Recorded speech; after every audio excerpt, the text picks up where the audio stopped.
Bonjour. Pour me présenter, je dirais que voilà, ma passion pour le dessin est centrale chez moi et donc voilà, je suis illustratrice et je fais des expositions et je travaille et je collabore sur pas mal de projets d'édition, de publications liés au dessin. En fait, moi j'ai diverses influences, c'est-à-dire que je suis à l'âge 48 ans, on commence à réfléchir de quelles sont ces influences. Quand on est plus jeune, on fonce, et à 40 ans, on se dit tiens, pourquoi je dessine comme ça? Pourquoi je fais tel trait de dessin? Donc clairement, moi j'ai des influences à la fois affectives et familiales, c'est-à-dire qu'avec les années, j'ai découvert que j'avais un arrière-grand-père peintre, qui était peintre nancéen, aquarelliste, et qui faisait des motifs de papier peint. Et j'ai toujours, moi, dessiné dans l'esprit un peu école de Nancy, comme ça, il y a des traits Art Nouveau dans mon univers. Et donc, bah voilà, j'ai complètement compris une fois que j'ai refait cette découverte, finalement assez récemment, et ça a été très très fort pour moi de comprendre que voilà, c'était vraiment quelque chose d'ancré dans la famille. Et puis après, il y a les goûts qu'on se crée et ce qu'on aime voilà, d'une autre manière dans la vie. Moi, j'ai toujours adoré la bande dessinée.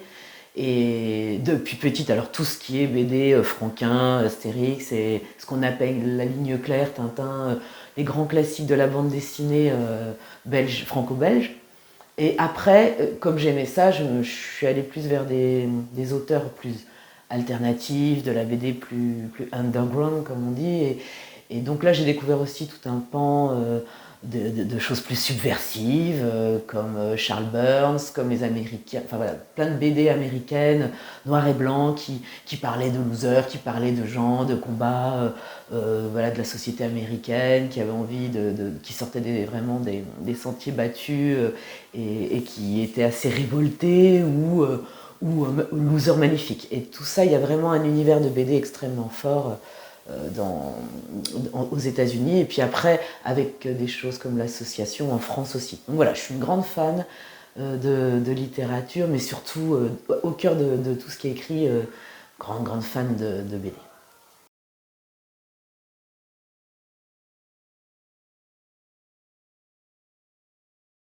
Alors un ruban autour d'une bombe, c'est le livre que j'ai dessiné, ce que j'allais dire écrire, mais non, que j'ai conçu et créé complètement fusionnellement avec Rachel Vinet-Kroupa, une jeune femme qu'on m'a fait rencontrer à une époque parce qu'elle était spécialiste de Frida Kahlo et moi j'étais complètement fascinée par Frida Kahlo, cette peintre mexicaine, alors qui est assez connue mais tout le monde ne la connaît pas, c'est normal.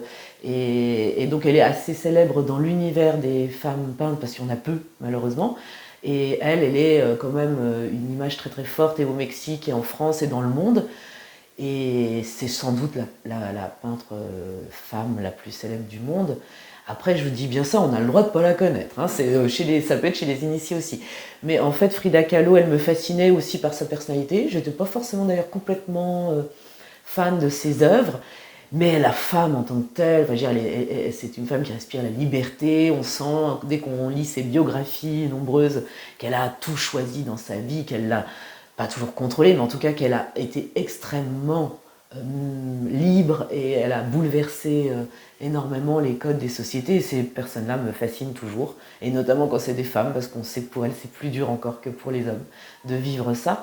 Et là, ouais, voilà, j'étais complètement conquise, et donc je la dessinais beaucoup, je faisais des croquis, mais je m'amusais, c'était pas très construit. Et quand j'ai rencontré Rachel Vinet-Kroupa, une jeune femme chercheuse, très très sérieuse dans son travail sur Frida, et on a eu un coup de cœur et amical et esthétique, et on a décidé de faire ce livre. Et on a mis pas mal d'années, parce qu'on travaillait toutes les deux sur d'autres choses. Elle travaille dans le cœur de l'édition, moi je travaille dans une galerie, dans le milieu scolaire, en fonction publique, et donc voilà, on faisait ça à côté. Et on a construit notre livre complètement ensemble, entre Paris et Nancy, puisqu'elle vit à Paris, et c'était une aventure extraordinaire. Voilà, qui a fini surtout aussi par une édition nationale. C'est la 3e réédition en plus du livre.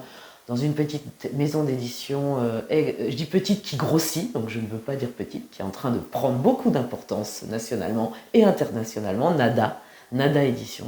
Je tiens à en parler dans le cadre de cette interview parce que c'est vraiment des éditeurs très très engagés, à mes yeux dans le bon sens du terme. C'est-à-dire qu'ils sont pas, c'est pour l'ouverture d'esprit.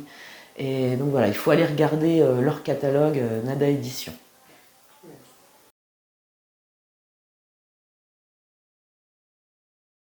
Alors la première fois que j'ai réalisé que j'étais artiste, alors je dis ça en deux étapes, je pense que c'est et petite parce que voilà, je dessinais et que je pense que j'avais vraiment la folie des grandeurs et que je rêvais d'être une star internationale de toutes sortes. De toute façon, ça pouvait être ailleurs que le dessin, hein, je voulais qu'on me rencontre dans la rue et puis que je devienne la nouvelle Isabelle Adjani.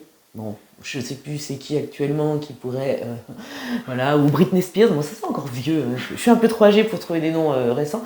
Mais en fait, après, bizarrement, après j'ai arrêté longtemps le dessin et il m'a toujours rattrapée. Mais comme je m'assumais pas artiste, j'ai pas fait d'école des beaux-arts. J'avais même vraiment un problème de légitimité de ne pas avoir fait de parcours de type pas traditionnel, mais en tout cas vraiment dans des études d'art. J'ai fait des études de cinéma à la fac, mais c'était pas très très considéré une école d'art, mais bon voilà, des études formidables hein, d'ailleurs, mais voilà, c'était pas directement lié à l'art comme je l'exerce maintenant en dessin et dans l'illustration ou le dessin contemporain. Et je pense que c'est vraiment il y a quelques années, j'ai 40 ans, c'est quand j'ai réalisé que quand quelqu'un est venu vers moi pour que je fasse une exposition personnelle, c'est-à-dire que j'avais déjà exposé collectivement, j'avais déjà publié des choses, j'avais pourtant fait ce livre. Alors ce livre, ça a été une première part de me dire, un ruban autour du monde, je suis une artiste, mais il a fallu vraiment ce livre et une exposition où j'ai été vraiment fière de moi, je ne sais pas comment expliquer, je me suis dit, ah mais si, je suis artiste, et c'est pas seulement les retours, c'est moi qui l'ai quand même ressenti profondément, il y a bien sûr les retours, il y a la reconnaissance et des pairs et de tout le monde, enfin, et du public d'une manière générale. Mais là, ouais, cette exposition qui était à Charleville, qui était à Thionville, pardon, et cette jeune femme qui m'a proposé cette expo, elle a vraiment, voilà, elle m'a permis de m'assumer. Je dirais qu'en tant que femme, justement, je crois que j'ai eu le bonheur de pas trop me poser la question moi. C'était plus que naturel de toujours m'intéresser aux femmes, de les aimer, comme j'aime autant les hommes, je dirais d'ailleurs. Mais il faut être réaliste, si j'ai été vers des personnages comme Frida, ça peut être une évidence pour plein de gens qui la connaissent, mais pas forcément pour d'autres. C'est aussi pour que les jeunes générations découvrent ce genre de personnages qui ont eu des vies qui ont bouleversé la bienséance, les codes, et elle-même d'ailleurs a eu beaucoup de combats et des fois était extrêmement désappointée par exemple par le monde artistique qui était très masculin. Je veux dire, c'est qu'on s'aperçoit bien que oui, c'est pas parce qu'on est dans un monde artistique qui est censé être plus ouvert, je dis bien censé, c'est exactement comme avec la musique, qu'il n'y a pas en fait beaucoup de difficultés quand on est femme à exister sans être à l'arrière-plan, en choriste ou en femme qui aide l'homme dans son atelier.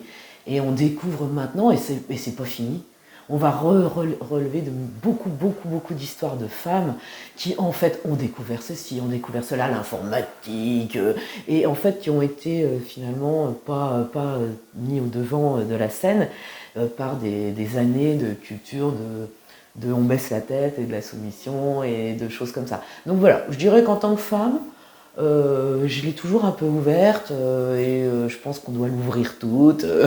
Non, je rigole, hein, mais ce que je veux dire, c'est que voilà, c'est souvent dans l'acte, avant même la parole. Et puis voilà, Frida Kahlo était dans les actes, et donc elle me plaît. Et je suis très fière d'être une femme artiste, par exemple. Mais d'être une artiste tout court aussi.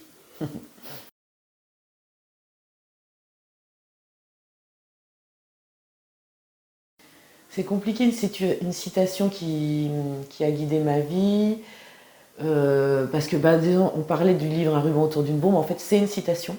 Hein, c'est une citation d'André Bazin, qui était un peu un mécène pour Frida Kahlo. Il l'a fait venir, alors je parle beaucoup d'elle, mais c'est vrai que si on parle d'une citation, c'est une citation forcément importante, parce que c'est mon premier livre, Frida Kahlo, ce livre sur Frida Kahlo, et c'est Un ruban autour du monde. C'était l'image donc de cette femme qui avait pour lui un travail explosif, révolutionnaire dans le sens pas forcément que politique, mais aussi sur l'humain, hein, parce que c'était la première des femmes à parler par exemple à montrer dans ses tableaux des choses qu'on ne montre pas, et de choquer comme ça les fluides féminins, les fausses couches, tous des sujets extrêmement tabous sont abordés dans son œuvre, et donc c'était bien, mais avec aussi elle resplendissait aussi la féminité, les robes, elle était très très très coquette, et donc voilà, on montrait bien qu'on a le droit d'être coquette, on a le droit d'être féminine, on a le droit, et en même temps on a le droit aussi de se montrer toute crue comme on est. Donc c'était une femme à la fois un ruban qui l'entourait, dont elle s'entourait, et la bombe, clairement, c'était par contre tout ce qu'il y a à lire et à comprendre et à voir dans son œuvre. Voilà. Donc, on va revenir sur cette citation, peut-être qu'elle me plaît bien pour ma vie. Donc il y a My Monkey, qui est une association auquel j'ai participé, auquel je tiens toujours beaucoup au niveau centre du cœur, qui est un super lieu d'exposition et de vie autour du design graphique, très pointu, qui fait vraiment venir des gens de partout, et qui reste en même temps voilà, une galerie associative.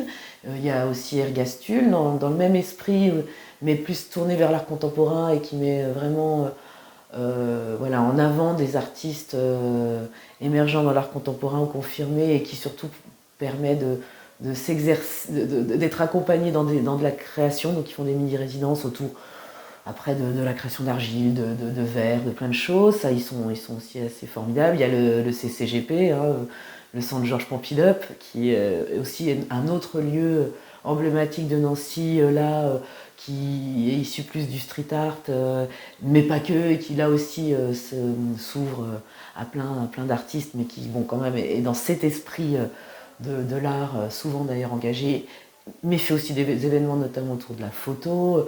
Bon voilà, il y a vraiment beaucoup de lieux. Alors j'ai du mal à les citer tous. Il y a la Factorine aussi, une vitrine d'art dans la rue Stan.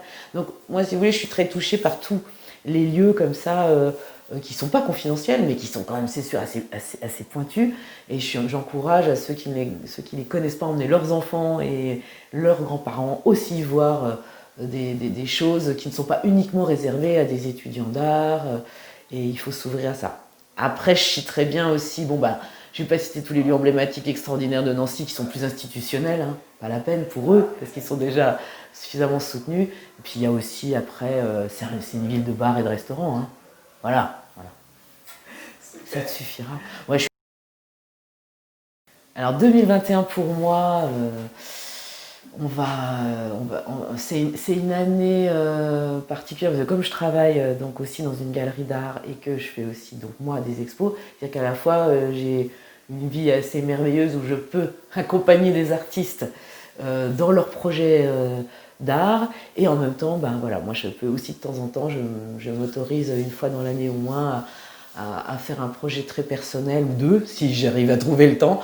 Donc là, j'ai un projet qui me tient à cœur, mais je ne peux pas encore trop le dévoiler parce que c'est pas complètement abouti. Mais j'ai aussi là quelque chose qui est complètement arrêté. C'est en 2021, septembre 2021, je ferai l'ouverture de la saison de la Galerie Z, la galerie de la MJC Bazin. Voilà. Alors ça me permet aussi, pareil, de parler des MJC de Nancy, qui sont pour moi des lieux extraordinaires, tous et toutes, et qui permettent aux artistes d'avoir des ponts, d'exposer, parce qu'il y a beaucoup de galeries. On a une ville qui a énormément de MJC. Je me demande si on n'est pas une d'ailleurs des villes qui a le plus de MJC, peut-être en France, alors peut-être au monde, parce que je crois que c'est très français. Et voilà, la maison des jeunes et de la culture, pour moi, c'est un lieu, c'est des lieux à Nancy qui sont tous extraordinaires. Je ne les citerai pas tous, parce que je cite Bazin, mais bien sûr, il y a des Forges, il y a Lillebonne, il y en a d'autres. Il y a Pichon, et dans tous les quartiers de Nancy, à Vendeuvre, il y a des MJC et des gens extraordinaires dans ces MJC. Je tenais vraiment à leur rendre hommage. c'est avant tout, ça paraît tellement stupide de dire suivez vos rêves, mais c'est plus, en fait, écoutez-vous sur ce que vous avez envie de vivre. Quand même, le travail, c'est une des énormes parts de notre vie. Le travail, c'est aussi un endroit et un lieu où on va plus presque voir ses collaborateurs si on travaille avec des collaborateurs que sa propre famille et ses propres amis. C'est donc vraiment, on ne peut pas laisser aux parents uniquement le droit et le choix de convenir de l'avenir de leurs enfants, de ne penser qu'à l'avenir. Non, il faut vraiment que leurs enfants, pour qu'ils soient accomplis, j'ose même pas dire heureux, accomplis, il faut qu'ils aillent dans les carrières qui leur, les font rêver, leur donnent le plus envie. Et franchement, les carrières artistiques sont quand même extrêmement variées. On peut faire du graphisme, on peut faire de l'art aussi au milieu de l'art, en architecture. On peut voilà, passer dans des études passionnantes. Donc voilà, faut surtout s'écouter, tenter. Tant qu'on est jeune, en plus, on peut tenter des choses. Et à l'inverse, maintenant, on a l'impression que non. Il faut tout de suite qu'on soit rassuré et après, on ira vers d'autres choses. Peut-être, mais je ne suis pas si sûre. Il faut vraiment, surtout par contre, se renseigner sur ce qui existe, les possibilités d'orientation, aller regarder dans d'autres villes aussi des fois. Nancy a des magnifiques études d'art possibles, par exemple. Hein, on a Artem, on a pas les Gobelins, mais pardon. Enfin, on a des écoles d'art privées aussi, mais bon, moi je vais parler ici plus du public parce que ça m'importe. Mais voilà, c'est vraiment important d'aller vraiment regarder.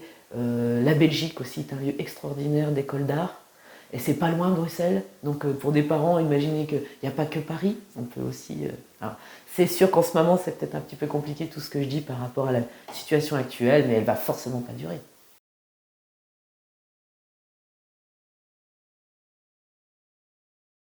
Oui, je suis nancéenne, je l'ai déjà un petit peu expliqué parce que je vis là. Je suis née à la maternité Pinard, ça s'invente pas, qui est la maternité de Nancy, et c'est Auguste Pinard, je crois. Et je sais pas, Nancy. Bon, mes parents se sont rencontrés dans un quartier qui s'appelle rue du Grand Verger, donc c'était deux Nancéens qui sont tombés amoureux dans une ville, dans une rue un peu, dans la même rue nancéenne. Donc voilà, il y a tout un truc sentimental autour de Nancy pour moi. En plus, j'ai fait, comme vous l'avez peut-être ressenti dans cette interview, énormément d'associatifs. Je n'ai pas pu citer ici toutes les associations que j'ai approchées dans ma vie, mais je crois beaucoup au milieu associatif. Et en fait, Nancy est très, très, très, très, très dynamique et riche au niveau des associations. Donc ça, c'est une des autres parts de... J'y vois des défauts, hein, je ne suis pas totalement que omnibulée par cette ville. Elle a ses défauts, elle a ses qualités, comme tout le monde. Mais c'est vrai que c'est une ville que j'aime parce qu'elle est vraiment à taille humaine, je trouve. C'est quand même une grande ville, mais voilà, ça reste comme un quartier de Paris aussi, un village. Donc voilà, Nancy est aussi un village. Et c'est aussi une ville d'art, donc forcément... l'école de Nancy, moi, c'est forcément quelque chose qui m'a toujours fascinée. Toujours fascinée, et on le retrouve vraiment dans mes dessins. Et puis aussi, j'aimais vraiment. Enfin, voilà, j'ai eu beaucoup de belles opportunités dans Nancy, on m'en a offert beaucoup. Et j'ai pu m'exprimer notamment l'année dernière en faisant le livre sur la place et l'affiche du livre sur la place. Et dans une édition avant Covid qui a été extraordinaire parce qu'avec énormément de monde et une couverture médiatique pour moi énorme. Et j'étais très très fière de ce dessin où j'ai mis beaucoup de moi. Donc voilà, et donc ça par exemple c'est un bon exemple. Puis des expositions à venir que j'ai passées, des publications. Ben voilà, c'est une ville qui me soutient aussi. Et je dis bien une ville, hein, et pas une mairie ou pas. Mais voilà, c'est toute une ville.